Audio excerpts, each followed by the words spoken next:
कि हम लोग तो बहुत एकदम सिंपल फैमिली में हम लोग पैदा लिए। तो रांची उस समय इतना डेवलप नहीं था। लेकिन एक बहुत स्मॉल टाउन के रूप में शेप अप हो चुका था 60 के दशक में।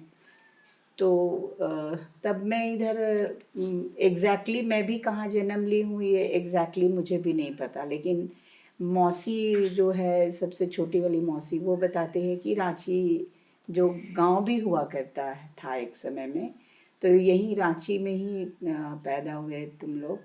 और पढ़ाने लिखाने के लिए मदर फादर जो है ना एक किराए का घर थड़पखना में एचबी रोड थड़पखना में लिए थे। तो वही किराए के घर में ही हम लोग रहना पढ़ना लिखना सब होता था।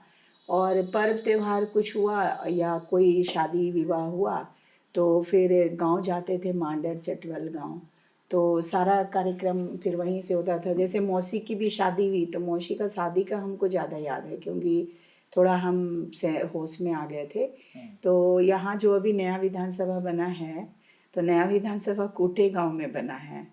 वही कूटे गांव में मौसी की शादी हुई। तो शादी में मौसी हमको पूरा ले गई थी। शादी के पहले से ही मतलब कार्यक्रम अनुष्ठान वगैरह हो रहा था। तो मांडर चटवल में से शादी हुआ। लेकिन शादी होने के बाद माँ जैसे ही मौसी कूटे आई, मौसा विदाई जो होता है उसके बाद में, तो मौसी के साथ ही हम भी आ गए थे। और वहाँ कूटे गांव में मौसी के साथ में रहना हो रहा था, काफ़ी दिन तक रहे। फिर आना जाना, चूँकि मेरा स्कूल भी था तो फिर मौसी बोलती थी इधर स्कूल है तो तुम लोग थड़पखना में ही रहो। लेकिन फिर मौसी के यहाँ कूटे और मांडर चटवल यहाँ आना जाना। और मने स्कूल के दिनों में फिर बाकी छुट्टी होता था तो गांव सरहुल का सेलिब्रेशन है, कर्मा है, गांव में कोई छठी हुआ, शादी विवाह हुआ किसी का, तो वैसे तो उस तरीके से पढ़ाई हम लोग किए। रांची में जैसे क्या था ना कि जो प्लेस था हम लोग का थड़पखना वाला, वो प्लेस हम लोग का अपना नहीं था। क्योंकि अपना लैंड बोल के रांची टाउन में अपना लैंड बोल के कुछ नहीं था, वो रेंटेड प्लेस था। लेकिन हम लोग रहते थे पढ़ने लिखने के लिए।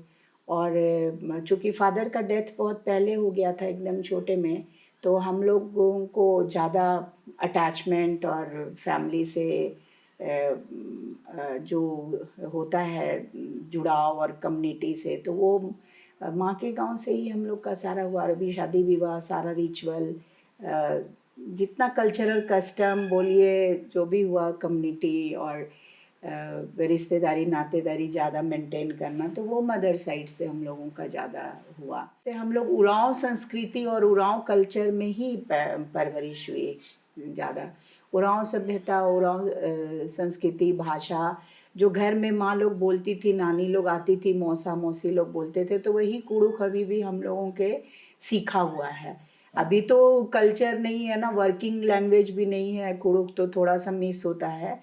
लेकिन जो सीखे बचपन में वही सीखा हुआ अभी भी स्मरण है। लेकिन अभी गांव जाते हैं तो लोग बात करते हैं तो थोड़ा हम लोग भी बात कर ही लेते हैं, कम्युनिकेटिव तो हो ही जाता है।